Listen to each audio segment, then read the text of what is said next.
देखो नाइट्रोजन के ऑक्साइड हैं। अब नाइट्रोजन के ऑक्साइड होते हैं जो वो किसके साथ कंपाउंड होंगे नाइट्रोजन के? ऑक्सीजन के साथ ही होंगे ना। नाइट्रोजन और ऑक्सीजन में कौन ज्यादा इलेक्ट्रोनेगेटिव होता है? ऑक्सीजन ज्यादा इलेक्ट्रोनेगेटिव होता है, तो नाइट्रोजन का तो जो ऑक्सीडेशन स्टेट होगा वो पॉजिटिव ही होगा ना। नाइट्रोजन जो है मैक्सिमम ऑक्सीजन से +5 शो कर सकता है, इससे ज्यादा शो कर नहीं सकता। तो +1 +2 +3 +4 +5 यही पॉसिबिलिटी है ऑक्सीडेशन स्टेट की नाइट्रोजन की विद ऑक्सीजन। वो सारी ऑक्सीजन स्टेट में ऑक्साइड बनाता है। तो +1 में क्या बनेगा? N2O।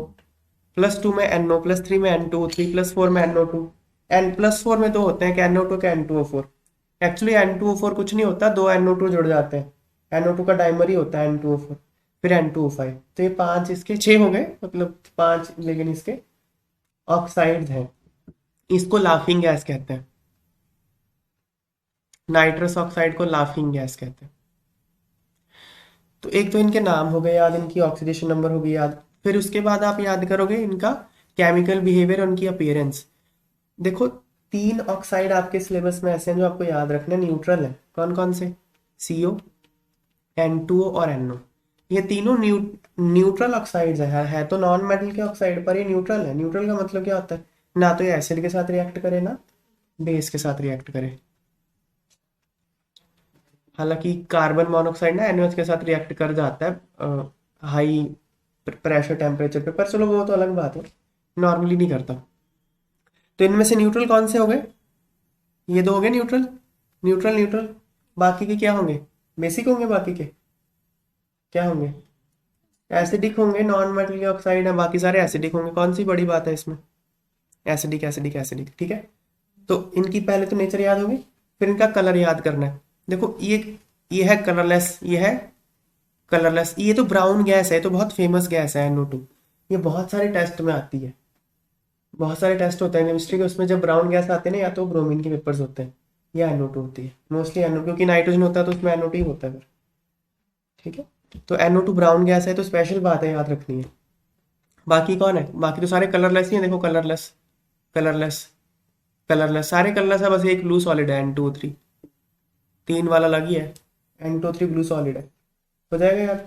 बाकी सारे कलरलेस हैं। चलो, कलर याद हो गया, नेचर याद हो गई। अब इनके मेथड ऑफ प्रेपरेशन आपको याद करने हैं, जो कि बहुत ही आसान है। देखो कैसे। मैंने आपको heating effect of ammonium salts कराया है। अमोनियम नाइट्रेट को हीट करते हो तो क्या बनता है? N2O और वाटर नहीं बनता? वही है ये, है ना। फिर क्या है, इसको देखते हैं एक बार। पहले हम, चलो इसको ही देख लेते हैं, लाइन वाइज देख लेते हैं। देखो, ये इतनी बड़ी रिएक्शन याद रखने की जरूरत नहीं है आपको। ये हो पता क्या रहा है? ये नाइट्राइट है। NO2- नाइट्राइट है। Fe2+ के साथ इसको रिएक्ट करवाया। Fe2+ एक ऑक्सीडाइजिंग एजेंट होता है। बहुत अच्छा तो नहीं, माइल्ड सा ऑक्सीडाइजिंग एजेंट होता है। तो sorry, reducing agent, reducing agent होता है। ये खुद Fe3+ में चला जाएगा और इसको रिड्यूस कर देगा NO में। यहाँ पे ये +3 ऑक्सीडेशन स्टेट में था, अब यहाँ पे ये +2 में चला गया, कर दिया ना उसने NO में। ये नाइट्राइट को भी कर सकता है, नाइट्रेट को भी कर सकता है ये रिएक्शन। ये NO2- या फिर NO3-, नाइट्रेट आयन या नाइट्राइट आयन। जब आप इसको Fe2+ के साथ रिएक्ट कराते हो ना, तो ये NO बन जाते हैं दोनों के दोनों, और वो Fe3+ बन जाएगा। ये एक रिएक्शन आपको, एक जनरल रिएक्शन है, ये ब्राउन रिंग टेस्ट में भी आएगी, ये याद होनी चाहिए। तो अब ये इतना बड़ा ये कैसे होगा? रे वो तो आपने H2SO4 डाल रखा है इसलिए ये आ गया। तो आप अब H2SO4 अगर डाल रखा है तो आप Fe3+ थोड़ी लिखोगे। Fe यही लिखोगे ना, फेरिक सल्फेट ही लिखोगे। बाकी तो काउंटर आयन डाल के बैलेंस की हुई है रिएक्शन, तो इतनी सी हो रही है, बस इतनी सी। बाकी तो रेडॉक्स रिएक्शन बैलेंसिंग है। ठीक है। तो ये हो गया। क्या पॉइंट याद रखना है इसमें?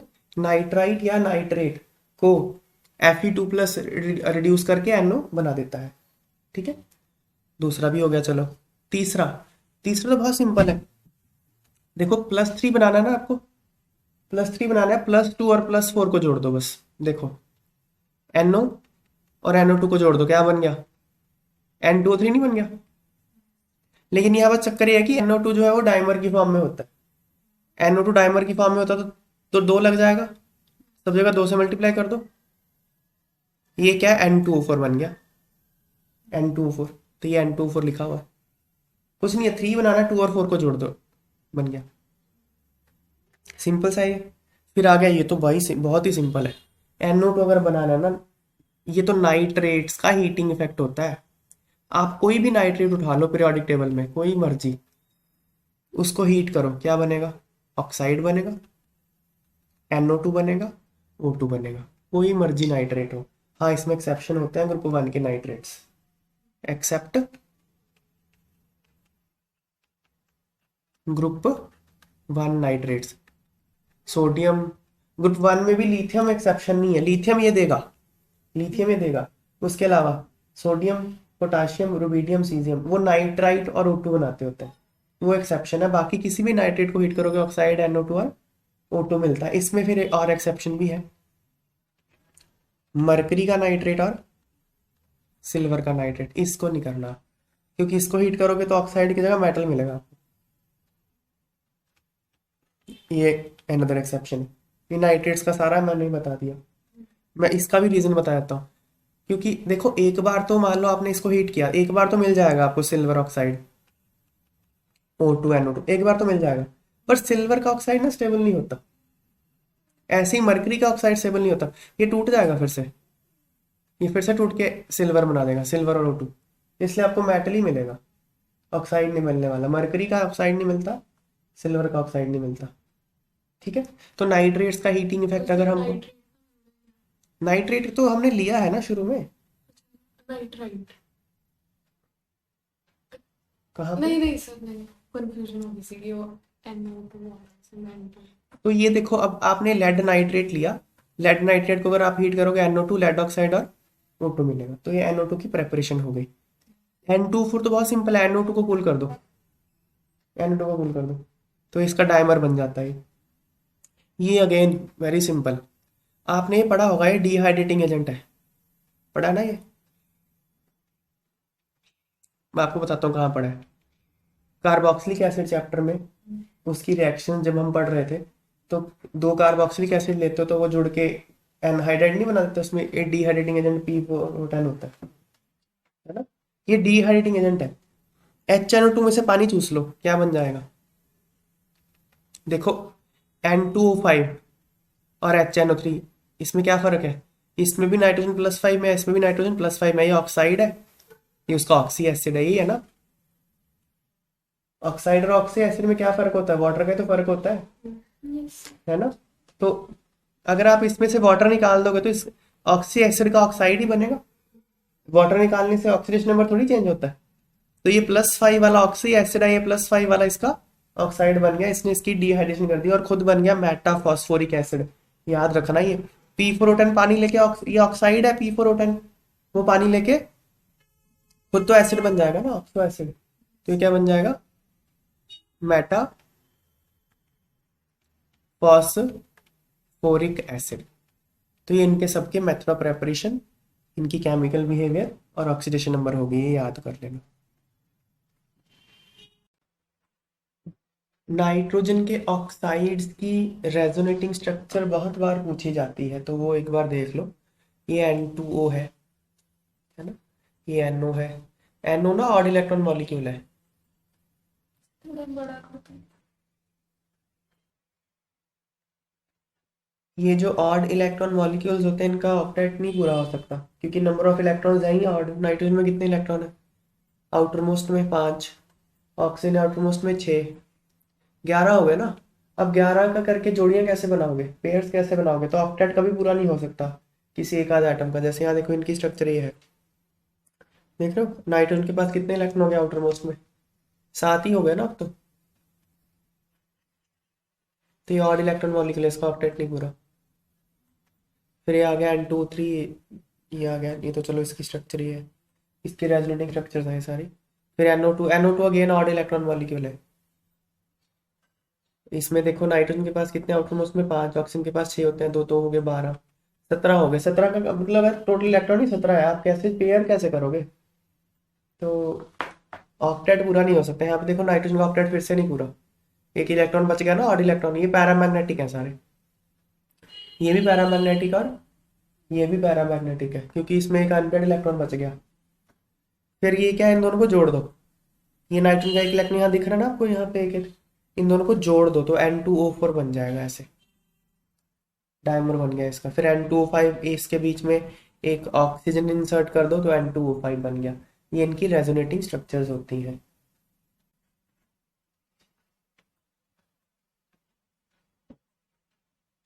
Why is nitric oxide paramagnetic in gaseous state, but the solid obtained on cooling is diamagnetic?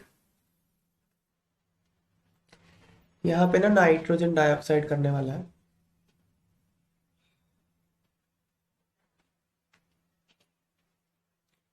तो ये जो नाइट्रोजन डाइऑक्साइड है गैसियस स्टेट में तो ये पैरामैग्नेटिक होता है, पर इसको कूल कर दोगे तो ये सॉलिड हो जाता है। क्यों होता है देखो, अगर आप NO2 की स्ट्रक्चर, नाइट्रोजन डाइऑक्साइड मतलब NO2, NO2 एक ब्राउन कलर की गैस होती है। तो अगर आप इसकी स्ट्रक्चर देखोगे ये बनेंगे इसकी रेजोनेटिंग स्ट्रक्चर। यहाँ पे ऐसे इस पे नेगेटिव चार्ज होगा, इस पे पॉजिटिव होगा, यहाँ पे यहाँ पॉजिटिव यहाँ नेगेटिव, तो ओवरऑल तो न्यूट्रल ही हो गया।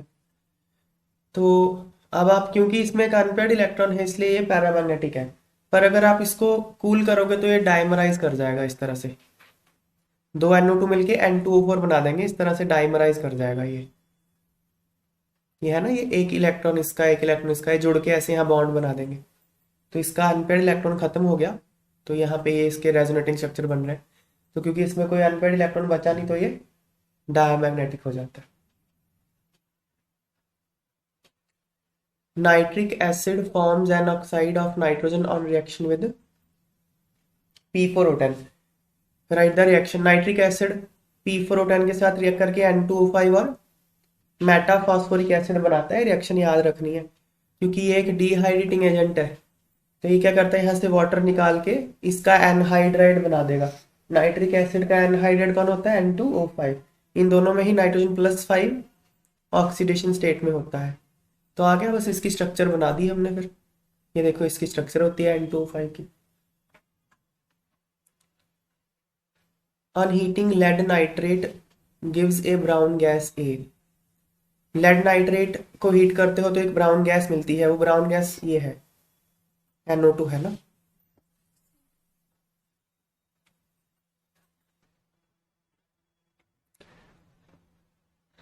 Gas A on cooling changes to colourless solid B. तो गैस ए को कूल करोगे तो वो कलरलेस सॉलिड बन जाता है। तो पहले तो ये रिएक्शन देखो, लेड नाइट्रेट को हीट कर तो लेड ऑक्साइड NO2 और O2 मिलता है। वो ब्राउन गैस कौन सी है, NO2 है। NO2 को कूल करते हैं तो क्या बनता है, N2O4 बनता है डाइमराइज करके, ये कलरलेस सॉलिड होता है। तो हमने बी भी बता दिया क्या है। Solid B on heating with NO changes to blue solid C. Identify A B and C और उनकी स्ट्रक्चर बनानी है। तो B को जब आप N2O4 को NO के साथ करते हो तो क्या बनता है, N2O3 बनता है, ब्लू सॉलिड होता है ना। ये देखो +2 ऑक्सीजन स्टेट है, ये +4 है, दोनों मिलके +3 वाला ऑक्साइड बना देते हैं N2O3 ब्लू सॉलिड। ये बन गया N2O3। तो इनकी स्ट्रक्चर है ये रही, N2O4 की स्ट्रक्चर ये रही, बस हो गया। ये तो जो आपने टेबल करवाया था उसकी बेस ही हो गई ना। कलर सर ये सारा याद रखना पड़ेगा। हाँ, ये N2O3 की स्ट्रक्चर ये रही। On heating lead nitrate form oxides and lead है। On heating lead nitrate forms oxides of nitrogen and lead oxide आएगा। द ऑक्साइड्स फॉर्म्ड आर, कौन से ऑक्साइड बनते हैं, लेड ऑक्साइड और NO2 बनता है ना, ये आएगा लेड ऑक्साइड और NO2। ठीक है।